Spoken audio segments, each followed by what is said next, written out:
As a result of amendments, ay authorize naman po ang technical staff ng both House and Senate to make all of these necessary corrections. And Sinungaling! Sinungaling ka, madam! Wala na hong intro-intro, reacta na ho tayo dito sa naging interview ng mga media dito kay Stella Kimbo. At mamaya ho, pag-usapan ho natin yung pagsupalpal netong si dating Senate President Tito Soto dito kay Stella Kimbo. Ito na ho mga kababayan, umpisa na ho natin to. Wala nang maraming cheche-bureche, ika nga, rekta na ho tayo dito kay Stella. so lahat naman po ng gusto ko na po ipaliwanag ay nakasulat na po sa aking Nako! It's just a reiteration of the previous statements by Executive Secretary, by Secretary Nina. Maganda ho kasi pakinggan ho muna natin to bago ho natin pag-usapan yung pagbalagbag nitong si dating Senate President Tito Soto dito sa ali na to. Bago ho tayo dumako doon kay Tito Soto, pakinggan ho muna natin yung mga banat nitong ali. Nalaman ng PBA by Senate President and the President himself. So basically, ang sinasabi naman natin is wala pong problema sa ating 2025 GAA. Legal siya. It is legal. It is fully enforceable. It is valid. Dahil po, ang ating enrolled bill, ibig sabihin po, ang General Appropriations Bill na nanggaling po sa Congress ay kompleto. Walang plan. So that's basically the reason for why ang naging basehan ng GAA ay kompleto. Naging basihan daw ho kumpleto din. Ano na? Ito ho, ang tawag dito, mekos-mekos style. Pinaghahalo-halo na ho nila. Kesyo technical group, linagyan ng laman, kaya yung enrolled bill, kumpleto na lahat. Hindi ho yun ang pinag-uusapan.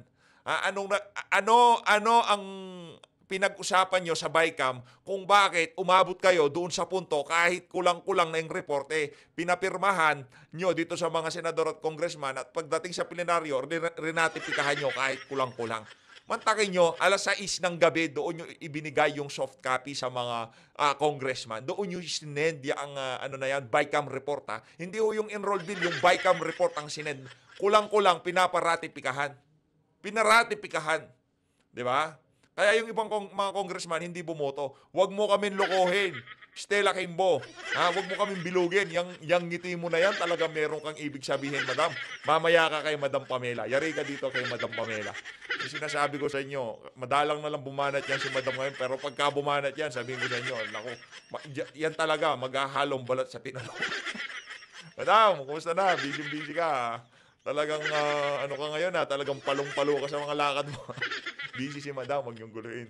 Magalit ka sa atin. Acknowledge po that there are blanks nga po doon sa BICAM report na pinirmahan ng BICAM and ni-ratify ng plenaryo. Yes, so notwithstanding... Hindi. Teka, di mo sinasagot yung tanong. Ina-acknowledge mo na may blanco doon sa BICAM report na pinirmahan ng mga congressman at senador. Yun ang nasagutin mo. Ito sinimplify ko na lang yung tanong kasi mahirap umintindi itong mga ganitong klaseng congressman Hindi nila naiintindihan yung tanong Buti pa yung mga ordinaryong Pilipino, yung napakadaling umintindi. Pero yung mga congressman na naturingan na nag-UP, matatalino, merong doctorate, nag-aral kung saan-saan, di ba? Mga guro. Yung mga congressman hindi yung mga guru natin, Kasi ito, Teacher Stella gusto niya ipatawag sa sarili niya. Sila pa hong mahirap humintindi. Blanks nga po doon sa BICAM report na pinirmahan ng BICAM and ni-ratify ng plenaryo. Yes, so notwithstanding any typographical errors or any adjustments that are needed as a result of amendments, ay authorize naman po ang technical staff ng both House and Senate to make all of these necessary corrections. Sinungaling! Sinungaling ka, madam. Hindi ho otorisado ang technical staff ng Senado at House of Representatives na magbago, na magdagdag o magbawas dyan sa BICAM report. Base ho yan kay Tito Soto. Base ho yan kay dating Senate President Tito Soto. Sinungaling ka, Kimbo. Hindi kayo otorisadong maglagay doon sa mga puwang ng blanco dyan sa BICAM report na yan. Kung hindi nyo ginawa yan, di sana wala kayong problema ngayon. Lahat ng kinaharap yung problema ngayon, kagagawan nyo lahat yan. Ha? Kagagawan nyo lahat yan. Alam mo anong tawag dyan? Kagahaman. Diba? Sobrang kagahaman. Just to clarify or to reiterate, at the point of signing by the BICAM members, ay lahat naman po ng appropriations amounts have already been decided upon. Sinungaling ulit! Kung already decided upon, bakit di nyo linagay? Diba? Bakit hindi nyo linagay? Oh, ako, pagka lumalaki na ng ganito mata ko, medyo gagalit na ako eh. Nag-uumpisa na tayo, kumbaga yung steam natin eh, malapit ng umano, di ba? Oh, kung already decided upon na pala yung mga budget diyan sa mga blanco na yan, bakit hindi nyo pa ilinagay? Bago nyo pinirmahan. Sa sobrang kasinungalingan mo, nagbubuhol-buhol na ang mga storya mo, Stella Kimbo.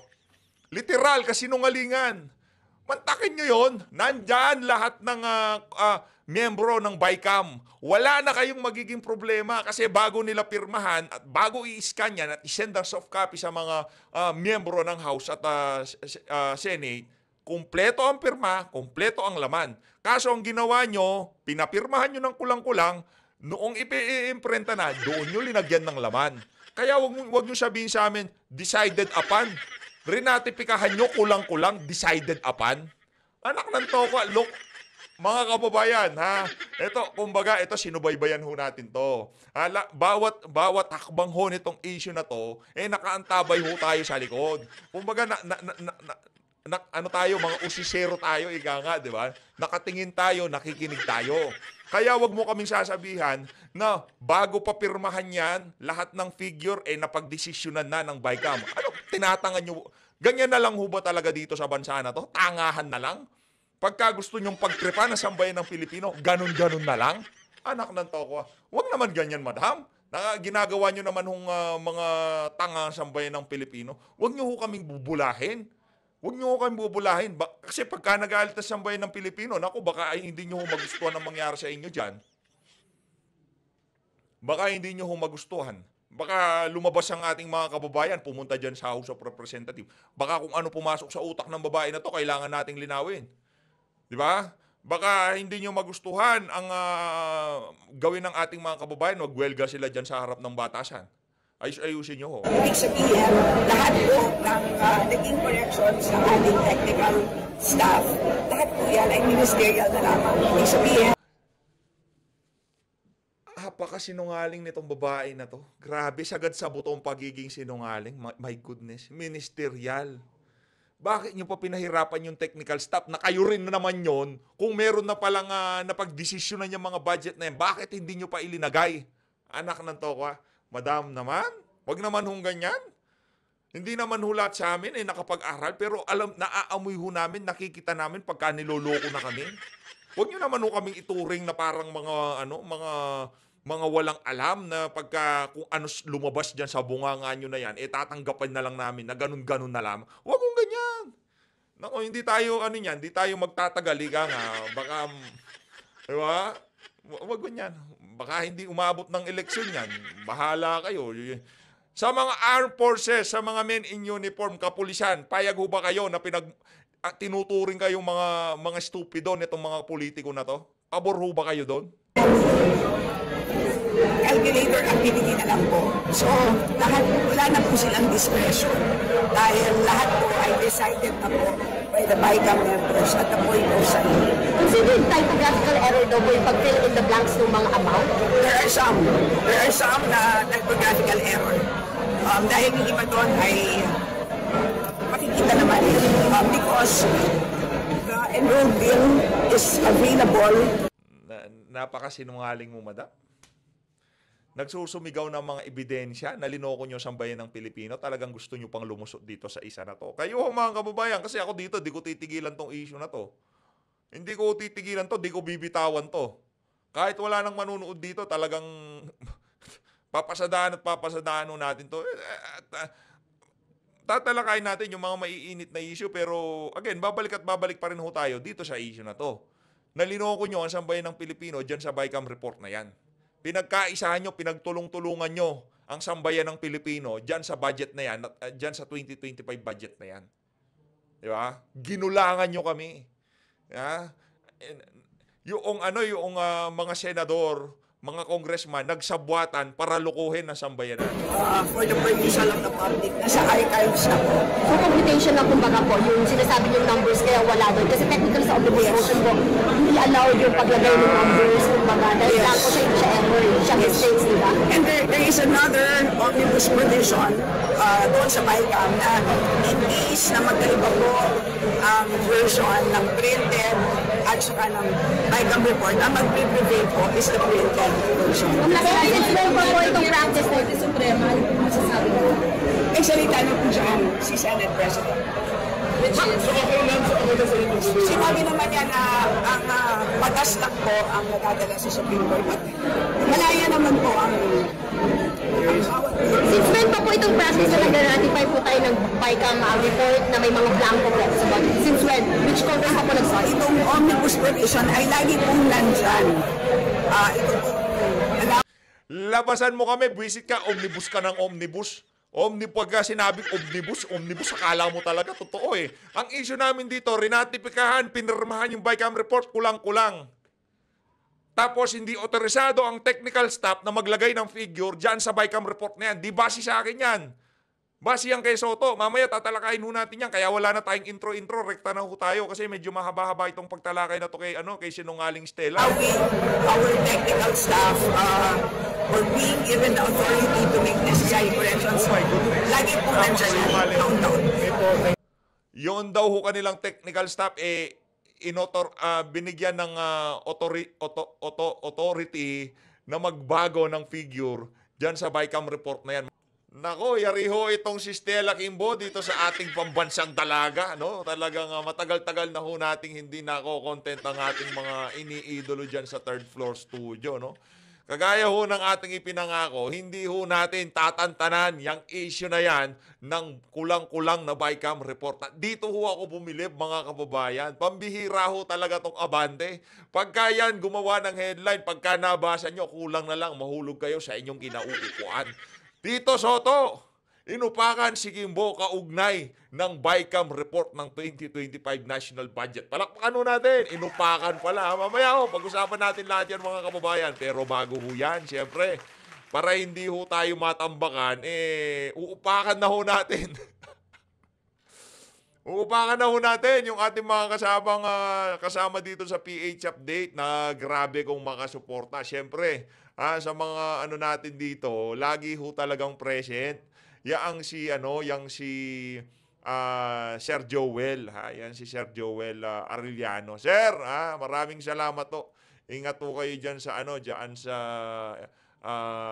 gitnang silangan, no. Maraming salamat to sa lagi niyong pag-antabay, pagsuporta sa mga ginagawa nating reaction video. Mabuhay ho kayo, palakpakan natin itong si Sir Joel Arellano. Maraming salamat, mag-ingat ho kayo diyan, sir. At mega love shoutout din ho. Ito, meron ho tayong bagong pagmumuka dito kay Babylin Kabitagan. Maraming salamat, Ma'am Babylin. Maraming salamat. Mega love shoutout. Palakpakan ho natin. Maraming salamat ho dyan sa 800 yen na yan. Naku, parang makakahigop tayo ng masarap-sarap na sabaw nito. Meron na tayong 800 yen. Eto na! Rekta na ho tayo. Again, di ho natin pinapakita yan para pa-pressure ho kayo. Isang like at isang subscribe, masaya na ho tayo dyan. At intindihin nyo lang ho yung ating medyo mabilis na pagsasalita. No? Ito mga kababayan, rekta ho tayo dito sa banat, balagbag nitong si dating Senate President. Ito hindi mo mag-good time to, Stella Kimbo. Dating Senate President tong isa na to, itong si Tito Soto. Pero hindi ho natin yan iboboto dahil hindi naman ho yan sinusuportahan ni dating Pangulong Rodrigo Duterte. Yung mga nasa gidli lang. Panalo ho pala, itong si Dr. Mata, kasi pinapili natin yung mga kasama natin. Doc Willie Ong o Dr. Mata. Mas gusto ho ng ating mga kababayan si Dr. Richard Mata. Mamaya, magsasagawa pa ho tayo ng image poll dyan sa ating community. Abangan nyo lang ho mga kababayan. Ito, Kinontra ni dating Senate President Tito Soto ang sinabi ni Marikina City Rep Stella Kimbo na otorisado. Ito yung ginamit niya sa mga kataga nitong si Tito Soto. Na otorisado ang ministerial correction ng technical staff ng Kamara at Senado sa BICAM Conference Committee Report ng 2025 National Budget. Kasi doon sa napanood nyo kanina sa ating intro, nung napapanood natin yung kanina, bigla tayong napaisip, teka, kung okay naman palang mag-correct o maglagay, magtanggal, magbawas o kung ano mang correction ang gustong gawin ng technical staff ng Kamara at House of Representatives, otorisado silang gawin yung mga bagay na yun. Bakit pa tayo nagbabay-cam? Di yung technical staff na lang mag-usap-usap ang pagkukorek-korek ng mga walang yang kabalbalan dyan. Pagkatapos ng pirmahan, doon ang pagkukorek. Dapat kada correction, nakapirma yung lahat ng miyembro ng Bicameral Conference Committee, di ba? Ito, dagdag pa nitong si dating Senate President Tito Soto. Magugunitang naging issue ang BICAM report ng pambansang budget ngayon taon dahil ilang item nito ang blanco o walang inilagay na pondo. Ngunit, pagdating sa 2025 General Appropriation Act ay naging kumpleto ito. Yun napakalaking napakalaking kababalaghan na ginawa nitong mga congressman na to. Dagdag pa sa post ng ng Abante, sabi ni Kimbo, mayroon lamang mga typographical error at adjustment sa naturang BICAM report na resulta ng amendment ng BICAM panel at binigyang otorisasyon ang technical staff na itama ang mga ito. Ba't wala yan sa report? Dapat isama nyo yan sa report. Kung meron ganun, ito talaga si Kimbo. Saad pa niya, ministerial lamang aniya ang pagtatama na ito at wala nang babaguhin. Ito sabi ni Kimbo, at the point of signing by the BICAM member ay lahat naman po ng appropriation or amount have already been decided upon. Wika ni Kimbo sa panayam ng mga reporter. Teka lang Kimbo Ang issue natin dito, nakapirma. Tama, nakapirma. May kulang. Ang tanong, ito ang tanong dyan mga kababayan. Anong pinagbasihan ng technical staff, malamang sa malamang yung technical staff dyan, si Senate President, si Grace Po, si Speaker, si Tambaluslos Romualdez, at ikaw, Pro-Chair at Finance Chairperson sa Senado. Ngayon, doon sa mga ilinagay nyo doon sa mga patlang, anong pinagbasihan nyo? Bakit kayo napunta doon sa mga figure na yon na wala ng kamuang-muang yung mga kasama nyong pumirma dyan sa BICAM Committee? Yun sagutin nyo. Saan galing yung mga figure na yon? Sinong nag-authorize sa inyo para lagyan ng laman yon? Sino ang nagbigay ng figure doon sa mga patlang na yon para ilagay ng technical staff na yan? Yun sagutin nyo. Kasi pinipilit nyo kumbaga, linilito nyo na naman ang sambayan ng Pilipino. Maging itong si dating Senate President, bumalagbag na. Ayun na nga mga kababayan, ang naging pagbanat nitong si dating Senate President Tito Soto, dito kay Stella Kimbo. Medyo, medyo pagod na ako, ikaw naman bumanat. Itong si Madam Pamela naman. Madam! Ikaw naman bumanat dito kay, sa best friend mo. Best friend ni Ma'am Pamela to Best friend niya tong si Stella Kimbo. Teka lang madam lagyan ko lang ng to. Para talagang balagbag na balagbag. Gusto ko yung ikatlong tao dito sa frame na to. Gusto ko si Kimbo. Yan. Okay. Umpisa na natin itong mga kababayan, ang mga iniidolo natin. Palakpakan muna tayo. Dito kay Ma'am Pamela, dito kay Sir Marlon. Grabe, napakasipag ng mga. Palakpakan natin. Sila ang mga punong abala. Ika nga. Sa pagpapalaganap ng katotohanan na pinipilit takpan nitong mga mainstream media na to at pinipilit ibahin ng kumbaga ibahin ng naratibo nitong mga nitong mga nasa house at mga congressman at mga senador Saludo. Umpisa na natin 'tong mga kababayan. Ito talaga, balagbag ho ito mga kababayan. Matindi to. Huwag nyo lang galitin itong si Madam naman Pamela. na because after the Executive Secretary Lucas Bersamin came out and out in the open said na he's lying, and who is he referring to? PRRD. Nagalit ang isang Sid Ungab. Ito naman si Madam, ang dami niyang bowler dito. Di ako mabigyan. Iisa lang bowler ko dito. Suot ko na nga. Oh. Ito lang yung sa akin kay Pastor Kibuloy. Agisan mo naman ako dito, Madam. Ito talaga si Madam. Na hindi nyo not really nagalit on a personal level, but then yung how can you be out there exposing yourself and telling everybody the truth pero wala kang hard evidence na hawak? Di ba hindi kasi ganun ang isang maisog? Sa sobrang tapang nila, ginaganyan ninyo yung matanda, ito ilalabas namin. Inilabas ngayon ng isang Attorney Vic Rodriguez at Congressman Sid Ungab kung ano ang hawak nila. Mismo pa. At naturing ang presidente ka ng Pilipinas, naturing ang executive secretary ka, Mr. Lucas Bersamin, sir. Napaka irresponsable ng mga pahayag mo at tinawag mo pang sinungaling ang Pangulong Rodrigo Roa Duterte. Samantalang ang lumilitaw ngayon, dahil wala na kayong inilalabas na panibagong ebidensya, lumilitaw ngayon, kayo pong mag-amo ang nagsisinungaling sa taong bayan, partikular na sa iyo, Executive Lucas Bersamin at Marcos Jr. Because, Marlon, titignan mo din yung psychology ba niyan, di ba? Una silang pumiyok. That means to say, nung nandun sa kamay nila ang mga report na yan, sa kanila din nagkamali. Kasi una kang pumiyok eh. Hindi kayo, ang executive ay hindi miyembro ng bicameral committee, Marlon. The only role of the executive level on the budget preparation is either the president vetoes some line item na nandun or isign niya as an act or a batas. Correct. Pero na bilang yung isang batas. responsableng Pangulo, bilang isang responsableng Executive Secretary, dapat bago mo pipirmahan ng isang bagay, dapat inaaral niyong mabuti Pinag-aaral yung mga mo nakalakip na talaga. ebidensya. Marlon. Ang sinasabi yung prudent, sa salita lang, pero wala sa katotohanan at wala sa gawa. Grabe no, yung nagsalita naman pangalawa doon ang Senado sa pagkatao naman ni Senate President Chis Escudero, ganun din ang kanyang mariing pagtanggi na ito ay hindi nangyari, na ito ay isang kasinungalingan at challenge niya pa na magsampa na lang ng kaso and all. So, the fact that we know is that there is a group of lawyer out there na talagang gustong i-challenge ito. Anumang araw, anumang oras mula ngayon, Lunes pa. Bigla may magsampa na ng dokumento. Nakita ko na yung dokumento. Kapal. Yung mga ebidensya niya. Ay, natanda yung mga kasing kapal.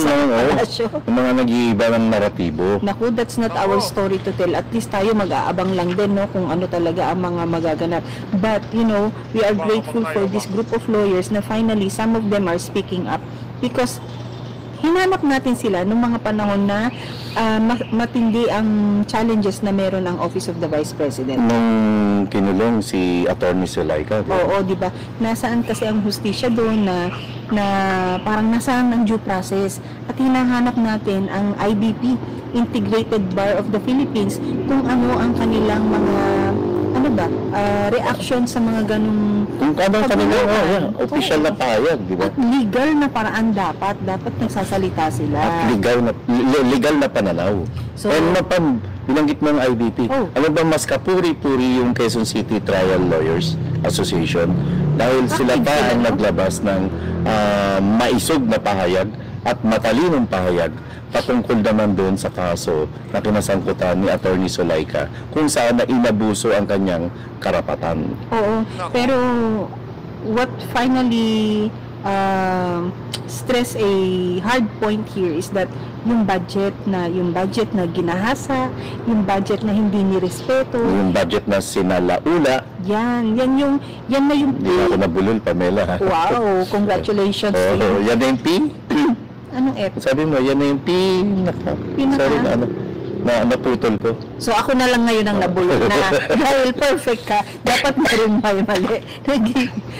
Itong budget na to, Pam, ito na yata yung the biggest Scandal. robbery. The biggest robbery of all time sa kasaysayan ng budget ng Pilipinas. Dinoble ng isang Marcos Jr. ang katarantaduhan, excuse the French, early this morning, ang katarantaduhan ng kanyang ama na siya namang si Marcos Sr.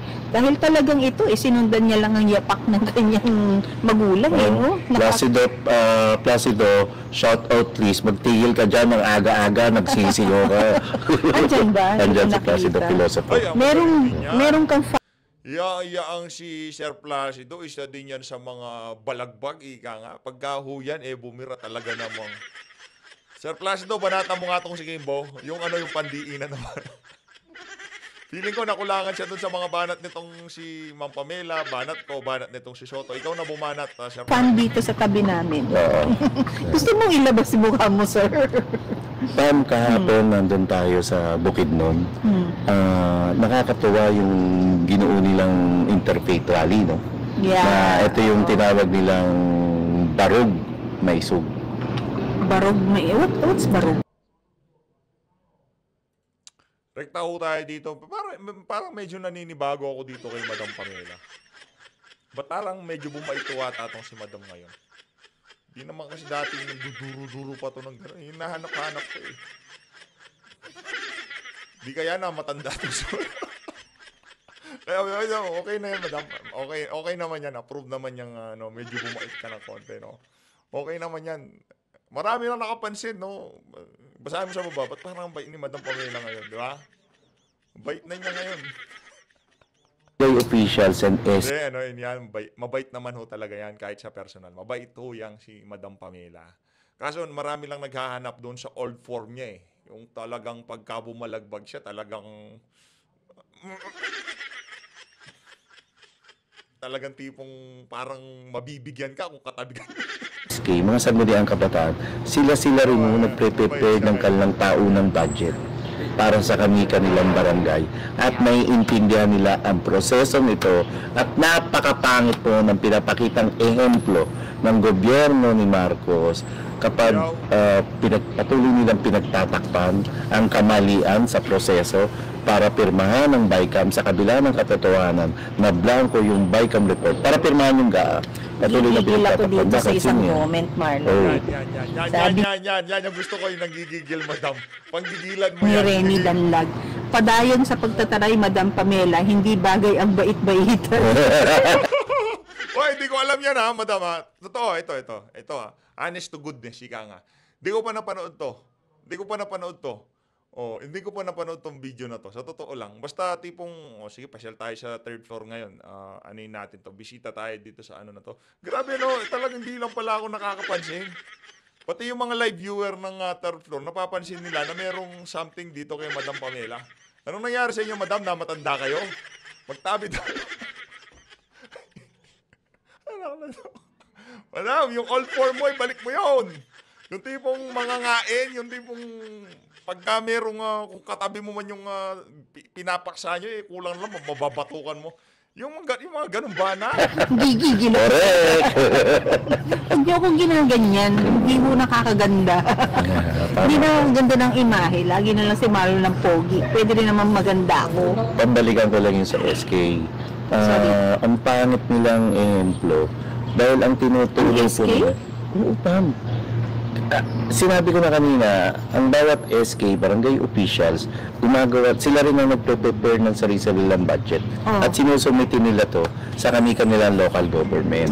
At kapag pinaninindigan pa rin ng kasalukuyang pamahalaan, ang kamalian, kabuktutan at pagsasalaula sa ating budget, napakapangit itong ehemplo sa mga kabataan. Okay. Alam mo, ang tinuturo natin sa kabataan, okay lang pumirma na kahit may blanco yung pinagbabatayang dokumento. Ang pangit po, napakapangit. At binanggit mo yung IDP kanina. Sana, maibalik yung mga group of lawyers na dati nung panahon ng kasagsagan ng first quarter storm o nung masindi yung kilos protesta laban sa Marcos Sr., mayroong group of lawyers noon yung tinatawag na Mabini. Doon nakilala ang Jojo Binay, doon nakilala ang Joker Arroyo, alam ko Tanyada, basta marami silang mga magagaling na mga abogado at kampanya, na mga bata noon na noon pa nagpapakamaysog, at sana may makabagong henerasyon o may mga makabagong grupo ngayon na mag-aalam Mabini sa panahon ngayon ng kabuktutan ng Marcos Jr. Administration. Bago tayo magtapusan, nabanggit mo na rin naman yung ehemplo, Marlon, di ba?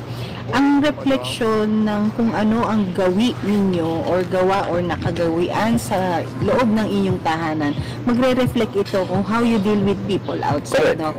Perfect example, the most practical, no? Sabi mo, ang SK, they look up to the pamahalaan, yung gobyerno, kung paano sila magka-craft ng kanilang mga budget, no? Sa loob ng pamilya Marcos at sa dami-dami ng aligasyon na ito ay lulong sa isang masamang bisyo, na ipasa niya ito, malamang openly ginagawa sa bahay, nakikita ng mga bata. Di ba ikaw ang anak mo, unang-unang pagkakataon na nakita mong humawak at nag-try ng sigarilyo, papagalitan mo na, di ba? Siyempre, pero hindi ko pa nakikita. Pero ano pa kaya ang isang substance na hindi maganda sa kalusugan mo?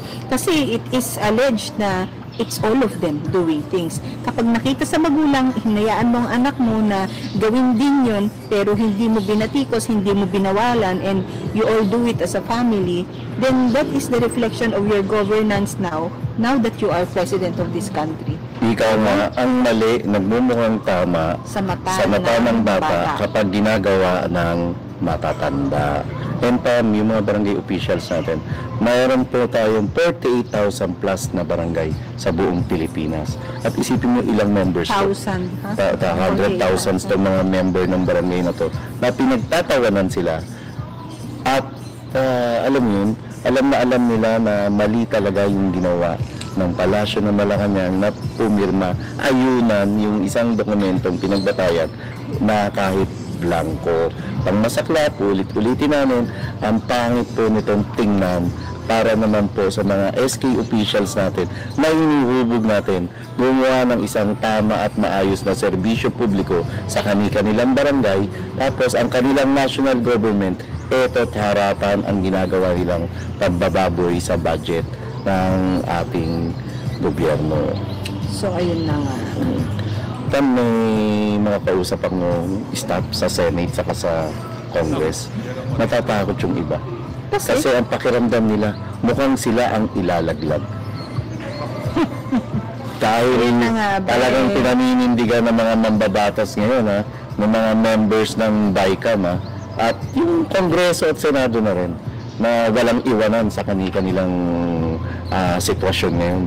Ibig sabihin, walang laglagan. So, ang napipintong ilalaglag nila ay mga staff ng Senado, Kongreso. Technical staff. Sila ilalaglag. Pero kahit ilaglago sila, baka ipagtanggol pa natin sila eh. Staff ka, maglalagay ka ng ganon. Naku, hindi pwede yun. Partikular na yung nandun sa BICAM. Marlon, ano ba naman ang powers ng mga staff but to obey orders of their, Tama na, tumbok.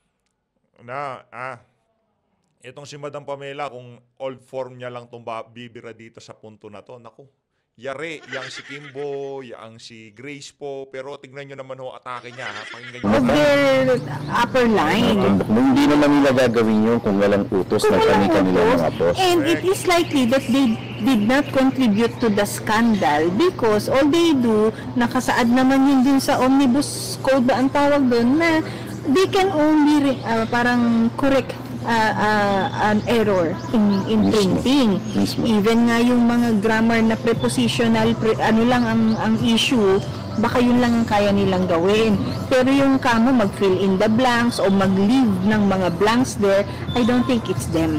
And we already know that it's not them. It's really, Marlon, sa isang opisina na lang na pribado, kapag mali ng staff mo, the manager should should be accountable for the Tama. error. Tama. Yan na rin ang mariing na inilalaban naman ng grupo nating maisog. Yung transparency and accountability. Tapos ngayon, just because, sinong maniniwala sa isang, sabihin na natin, example, sinong maniniwala Parang dito sa naging talakayan na to, kasi nauna to, bago yung kay Kimbo, parang nanonostra na nila, parang natutumbok na nila na magpe-press con itong madalahirang babae na to. 'Di ba? Parang alam na nila yung magiging script nitong si Kimbo kung sakaling magpapa-interview man siya sa media. Siyang siya yung mga sinasabi nila doon sa mga binanggit nitong si Kimbo. sa isang Zaldico o isang Martin Romualdez na ang sekretarya o ang clerk nila ang dapat sisihin. Bobo ka ba? Ikaw ang boss ikaw ang utak, Yun. ikaw ang Yun ang mga birada, madam. Bobo ka ba? talino, tapos isisisi mo dun sa staff mo. And ganun kakatanga para maisahan ka ng isang staff mo na mayroong mga blanco doon, na may mga error doon. Naiintindihan ko ang grammatical errors, pero hindi ko naiintindihan na isisisi mo sa staff ang isang malagim na blanco doon. Ipagpatuloy niya yan, yung ginagawa niyong pananakot at threat sa mga technical staff. Dahil hindi malayo, remember Pam, alam ko tao ka na nito, nung snap election 1986, sa gitna ng sinasagawang bilangan, may mga Si Madam Pamela, tao na siya dyan. Kami ni Sir Marlon, baka kami nagbantay doon Doon sa 1980. nag-walk out ng mga COMELEC employees Oo. kasi hindi nila masikmura Yung nangyayaring dayaan Oo. habang binibilang yung resulta sa snap election na ang maglalaban nun ay ang Marcos Jr., Sr. at si Cory Aquino. Mga nag-walk out. At sana may mga ganitong may mga ganitong Senate staff and Congress staff ang lalabas at lalantad sa media, or sana naman meron na mga senador, kahit isa man lang senador at congressman, maayunan ng sinabi ni Congressman Sid Ungab, ayunan ng sinabi ni PRRD na masyado nilang sinalaula ang proseso ng batas dahil yung isinumite pong bike scam report ay blanco at nagkakalaga ang blankong yun ng multi-billion piso. Sa mga Grabe, no? Nagsalita na't lahat-lahat itong Senator Amy Marcos. Pero hindi pa rin kinukonsidera yung mga binitawan niya kasi malabnaw nga. Di ba?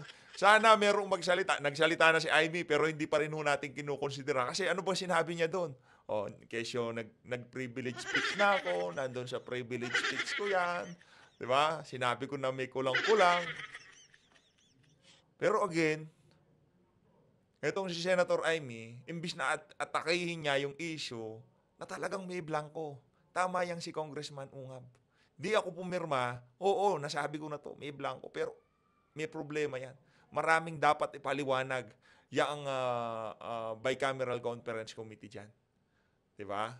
Kausapin nyo si Stella Kimbo, yung appropriation ng chairperson ng House of Representatives. Tanungin nyo siya. Silang may alam yan. Pero anong ginawa nitong si Senator Amy Marcos? Diba? Nanawagan, na kung ano-ano. Ano pa dapat niyang gawin na talagang napaka-effective? Puntahan mo yung kapatid mo. Nakausap ko na si Bongit. Dumating daw sa kanila, ganyan na wala tayong magagawa. Yan rule bill na, kompleto na. Ngayon, yung sinasabi ni Congressman Ungab, totoo yun. Tanungin nyo, punta kayo dyan sa House of Representatives at yung mga kasama namin dito sa BICAM. Ganun lang naman. Yung sang-ayunan nyo, kasi pinapalabas, ang dating pa ngayon, sinungaling pa yan si Amy Marcos. Manggagamit, oo. Diba? Oo, na-establish na natin na manggagamit yan. Pagiging sinungaling, kasi pagka nanggamit ka, automatic sinungaling ka na. Manggagamit ka sinungaling, ibigay natin lahat kay Senator Amy yung kailangan niya yun ngayong mga panahon na to. Huwag niyong kalimutan yung mga kandidato natin sa gilid. So, always, maraming salamat sa pag-support sa PH Update. Mag-ingat po kayo lahat. Mahal natin ng Pilipinas.